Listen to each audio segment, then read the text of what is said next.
Esta audición es parte de la red de programas del Concilio Internacional Una Cita con Dios, bajo la dirección del pastor evangelista José Luis Soto, fundador y presidente. Su visión es la de alcanzar a todo el pueblo hispanohablante para Cristo. No todo el que me dice Señor, Señor entrará en el reino de los cielos, sino el que hace la voluntad de mi Padre que está en los cielos. Mateo 7:21. El Concilio Internacional Una Cita con Dios presenta La Iglesia Vertical, un libro escrito por nuestro pastor y fundador José Luis Soto, donde trata temas como siervos horizontales y siervos verticales, el peligro de actuar horizontalmente, la cizaña en la iglesia vertical, milagros a través de una iglesia vertical y mucho más. Adquiere este libro hoy mismo por una donación de $19. Llámanos al área 951-444-6222. Área 951-444-6222.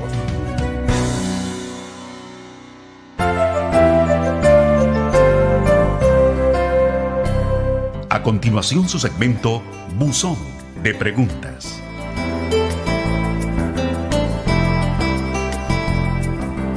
Hermano pastor, la primera pregunta nos la envía la hermana Marta de Los Ángeles, California, y dice: Hermano pastor, ¿cuántas veces a la semana se puede ayunar? Marta, gracias por participar en Buzón de Preguntas. El ayuno es voluntario, aunque es recomendado por el Señor, es recomendado por los apóstoles, es un arma tan poderosa, pero sigue siendo voluntario, porque Dios no obliga que ayuden 1, 2 o 3 veces a la semana, o al mes, o al año.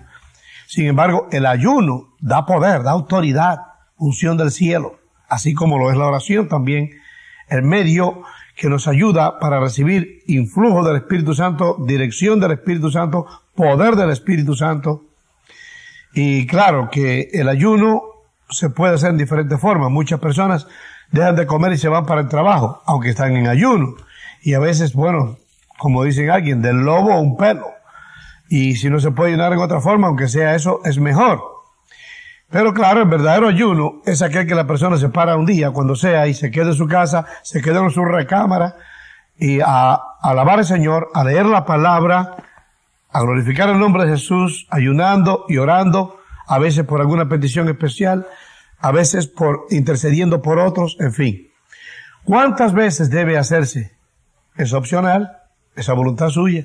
Algunos ayunan una vez por semana, otros una vez por cada 2 semanas o 3 semanas, una vez al mes, otros 3 veces por semana. En la Biblia encontramos los fariseos que se hacían alarde que ayunaban mucho, ¿no? Y otros dicen, yo ayuno hasta 3 veces por semana, etcétera, etcétera. Sin embargo, queda a voluntad nuestra cuántas veces se debe ayunar. Si usted resiste más, cuanto más hora ayune, mejor le va a ser. Si usted resiste menos, menos. Pero lo cierto es que es voluntario, un beneficio tremendo, recomendable para todo creyente, pero usted decide cuántas veces. Creo que el Espíritu Santo, de acuerdo, tenemos situaciones a veces, déjeme agregar, en que el Espíritu Santo nos reclama más ayuno. Hay problemas, hay lucha, nosotros mismos tenemos la intuición del Espíritu Santo de ayunar más. La dirección, algo nos alerta, nos inspira a ayunar más, de acuerdo a la situación, o bien un peligro, una acechanza satánica que no sabemos. Pero en cuanto, repito, aún en esas circunstancias, cuántas veces lo haga y qué tan largo lo haga, depende de usted. Es la única respuesta que tengo. La segunda pregunta nos la envía la señora Elvia de Sun Valley, California, y le pregunta: Pastor, yo quisiera saber de dónde salió la palabra reverendo. Bueno, la palabra reverendo no la sacamos nosotros. Es un problema gramatical del idioma que califica a todos. Y, por ejemplo, el doctor. Cuando le hablan doctor, usted sabe de quién está hablando. Cuando le hablan de licenciado, usted sabe de quién está hablando. Califica, son calificativos que usa la Real Academia Española para calificar y para nombrar las personas. La palabra reverendo precisamente viene de la acción de reverencia y reverenciar, dar honor a una persona que merece ese honor. no solamente a los ministros, pero cada vez que se hace reverencia, aunque cualquier persona que sea, está accionando esa reverencia, dándole honor a esa persona. En el caso eclesiástico o de los ministros, la palabra reverendo califica de que lo que representamos, no lo que somos necesariamente, sino lo que representamos. Representamos la excelencia de Jesucristo, representamos el Evangelio de Jesucristo, representamos el mensaje de Jesucristo, quien merece toda reverencia. Y ese sí la merece toda, no nosotros, pero él sí. Entonces, para calificarnos a nosotros, ponen reverendo. Por ejemplo, en nuestras denominaciones evangélicas se usa la palabra reverendo ya cuando ha recibido la plena ordenación. Y hasta que no haya recibido la plena ordenación no se usa la palabra reverendo. Pero en otras ocasiones se usa cualquiera que sea un ministro. Sin que eso quiera decir que estamos reclamando reverencia a nosotros, sino que cuando usted hace una carta, desafortunadamente en la sociedad, y no firma reverendo, por ejemplo, yo soy el hermano Soto, soy el hermano pastor, me llaman en la iglesia el pastor José Luis Soto, me gusta más. Pero cuando hago una carta que representa y es oficial, tengo que firmar reverendo, porque allá la gente secular no sabe nada de eso, y reverendo ya sabe de qué se trata, y si no firma reverendo no entiende quién es, que esa persona se supone que ha estudiado, que se ha preparado, que sirve a Dios, y que no se dedica a otra cosa que predicar la palabra del Señor. Así que la palabra reverendo es un problema gramatical y de calificativos del idioma, pero no es nada que nosotros hayamos escogido. Esa es mi respuesta. La tercera pregunta de este día nos la envía la hermana Yolanda de Los Ángeles, California, y dice: Hermano Soto, ¿por qué siento miedo cuando oro? Siento miedo. Yo en realidad siento miedo cuando no oro, porque todos los dardos, los ataques del diablo vienen y uno no tiene unción para repelerlos. Pero cuando oro no puedo sentir miedo. El caso suyo, claro, usted lo especifica. Requeriría una entrevista y hablar, etcétera, etcétera, de cómo está su vida con el Señor. Y si usted ha sido ya bautizada por el Espíritu Santo, si no, le recomiendo que busque el bautismo del Espíritu Santo, el poder del cielo, fuego que viene, en el que usted habla en lenguas y recibe una unción nueva que no conocía antes, hasta ese momento, y que de ahí en adelante conoce poder, más autoridad y más comunión con el Espíritu Santo. El temor revela que el amor de Dios echa fuera el temor. El temor revela un estado pecaminoso en la persona. Con todo respeto, no quiero decir que está en pecado, pero que el pecado da al hombre temor. Por eso es que el hombre teme las cosas de Dios, teme la muerte, teme el más allá, porque lo desconoce y no está preparado para ello. Un verdadero cristiano, ya que ha aceptado a Jesucristo como su Salvador personal, que no explica la hermana, ha nacido de nuevo y está lleno del Espíritu Santo, jamás debe sentir temor cuando está orando. Al contrario, cuando yo estoy orando, siento el influjo del Espíritu Santo en mi vida, siento un calor tremendo, una inspiración, revelaciones de Dios, advertencias del Señor a través del Espíritu Santo, cosas lindas, una conversación con Dios. Y si estoy conversando con Él, no tengo por qué tener miedo. De manera es que usted debe reprender cuando siente ese miedo, en el nombre de Jesús. Si usted ha sido, lo repito, bautizada. Pero como no tengo mucha información suya, debo decirle que entonces trata de consultar a su pastor. Y él sabrá algunas otras cosas, que quizás una vez vino una señora conmigo que tenía temor cuando se ponía a orar, pero el Señor había redarguido a ella. Ella vivía en fornicación, no se arrepentía, no quería, ella misma no quería casarse con el hombre que tenía porque no estaba segura si iba a seguir con él o no. Sin embargo, ella era cristiana, había aceptado a Cristo, etcétera, etcétera, y ya no podía orar, sentía mucho miedo, pero su estatus revelaba el pecado, entonces lo que sentía su conciencia acusándole, y eso produce un estado de miedo. Cuando la conciencia nos acusa y nos dice estás mal, y el Espíritu Santo a través de nuestra conciencia nos revela a los hijos de Dios lo que tenemos que corregir a fin de que nuestra alma no se pierda con el mundo y seamos, claro, santos delante de la presencia del Señor y nos vayamos con Él cuando nos llame en el rapto o el traslado de la iglesia. Así que, hermana, el temor es infundado. Tendríamos que tener mucho más preguntas hacia usted para poder decir esta es la raíz de ese miedo. Pero mi consejo es que hable con su pastor. Ahora, si siente miedo, repréndelo en el nombre de Jesús. Si está mal con Dios, arrepiéntase de su pecado. Alinee su vida con la palabra de Dios. Y va a sentir que hay gozo cuando se ora y no miedo. Bueno, esta es mi conclusión a la respuesta. Gracias por participar. Hermano pastor, las dos últimas preguntas nos la envía Francisco de Los Ángeles, California, y la primera es: ¿cuántos hijos registra la Biblia que tuvo en total Abraham? Francisco, gracias por participar. Dios se bendiga. Bueno, Abraham, hasta donde podemos encontrar en la Biblia, ¿no? Tuvo un hijo con su esposa Rebeca, que fue Isaac, el de la promesa. Tuvo un hijo con Agar, la egipcia, mandado por su esposa, que como no tenía hijos ella, y entonces ahí hubo duda de su parte en cuanto a la promesa de Dios, y entonces él tuvo un hijo con Agar, que es Ismael, el padre de todos los árabes, de todos los musulmanes, Ismael. Y después tuvo 6 hijos más con Sétura, cuando murió Rebeca, y tuvo 6 hijos más con Sétura, para un total de 8, hasta donde recuerdo, ¿no? Ahora, quiero hacer una alusión aquí a una porción de la palabra que encontramos en Génesis, en cuanto a los hijos de Abraham, ¿no? Génesis capítulo 22. Y, a ver, los versículos, creo que son 17 y 18. Ok. Dice: de cierto te bendeciré y multiplicaré tu descendencia como las estrellas del cielo y como la arena que está a la orilla del mar.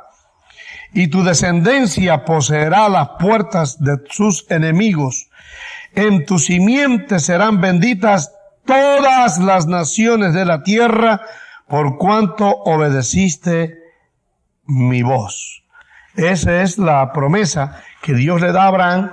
Así que, en cuanto a biológicamente, sus 8 hijos, pero después tiene Abraham espiritualmente todos los que hemos venido, y todos los descendientes en Israel, y todos los que hemos venido a Cristo de los gentiles, somos hijos espirituales, que dice: tu descendencia será incontable como la arena del mar, porque nosotros también, ahora en el sentido espiritual, ¿no? Entonces, así es que eso sí serán incontables. Quizás algún día cuando estemos en el cielo sepamos cuántos vinieron por esa dimensión espiritual y adopción, cumpliéndose así el gran misterio, tomar de los dos pueblos, del pueblo israelita y del pueblo gentil, los dos, para hacer uno solo, la iglesia. Pero en cuanto a biológicamente, esos son los que reconocemos. Así que, bueno, gloria a Dios, gracias por la pregunta, y esa es la respuesta. La segunda pregunta de nuestro hermano Francisco dice: ¿qué parentesco tenía Sara con Abraham, aparte de ser su esposa?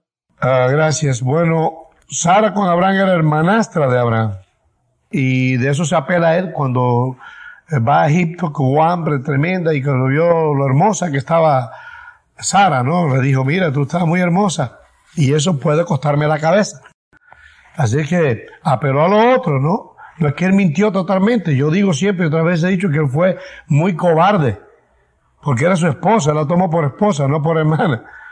Y entonces le dijo a ella: tú no vas a decir que eres mi mujer, di que eres mi hermana. Y había parte de verdad en el asunto, porque era hermanastra de él. Y sobre eso algunos cuestionan, ¿no? Precisamente algunos exégetas y otras personas incrédulas manifiestan que eso es imposible por lo genético, que entonces tendrían que venir las enfermedades hemofílicas, etcétera, etcétera, de no coagulación en la sangre, una de las enfermedades que proviene cuando viene de la misma línea, formado por los mismos genes, la persona, de la misma línea paterna o materna, y que está el peligro ese. Pero hay una cosa que yo entiendo y he entendido siempre: para Dios no hay nada imposible. Cuando aquello no había conocimiento, no había revelación de la ley todavía, ni de la explicación que Dios le había dado. De manera es que entonces, en mi concepto, hasta ese momento, Dios quiso, y además que era responsable, quiso que no hubiera ningún problema en lo genético hasta que Él lo mismo lo prohibió. Después, cuando prohibió el casamiento con primas, con sobrinas, etcétera, etcétera, hasta ciertas generaciones. Pero en realidad, y concluyendo, era Sara medio hermana de Abraham. Y repito, lo genético, vemos también cuando las hijas de Lot tuvieron sexo con él, con su propio padre, para que nacieran hijos que ya no tenían prole, no tenían descendencia, y tampoco eso les causó ningún problema de enfermedades a los hijos. Esto no quiere decir que nosotros estamos recomendando, estamos diciendo lo que pasó cuando entonces, antes de la ley, la Biblia dice que no hay pecado si la ley no lo revela. Tampoco en este caso los hombres, cuando salió Caín y Abel de la presencia del Señor, después que habían sido maldecidos Adán y Eva y echados del huerto, Adán y Eva habían tenido hijos. ¿Y de dónde siguió la prole sobre el globo terráqueo? De las hermanas, hijos de Adán y Eva que habían tenido durante el tiempo de inocencia. Personajes estos que Caín les tuvo miedo. Había más hombres, además, pero bajo la maldición, todo lo que había descendido de mal, todo el hombre, toda raza humana fue maldita en Adán, como ahora todos somos bendecidos en Cristo Jesús, el segundo Adán.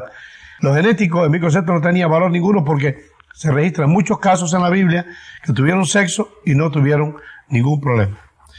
Bueno, gloria a Dios. Pero yo quiero, antes de concluir esto aquí ahora, que se nos está acabando el tiempo ya, decirles y hacer una pregunta a usted. ¿Cuántos de ustedes quisieran ser hijos de Abraham? ¿Cuántos de ustedes quisieran ser de la descendencia en Cristo Jesús, que por la fe lo aceptan a Él para ser hijos de Dios? Dios está interesado que usted venga a ser de su propia prole, hijos e hijas de Dios. Por eso nos dio Jesucristo, divino, celestial.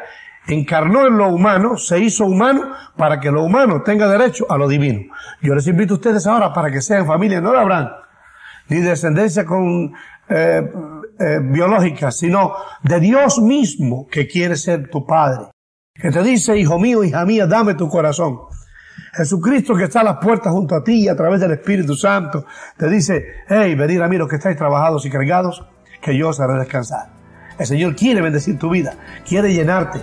Haz una oración de arrepentimiento en este momento y conviértete en un hijo de Dios. Que el Señor te bendiga. Amén.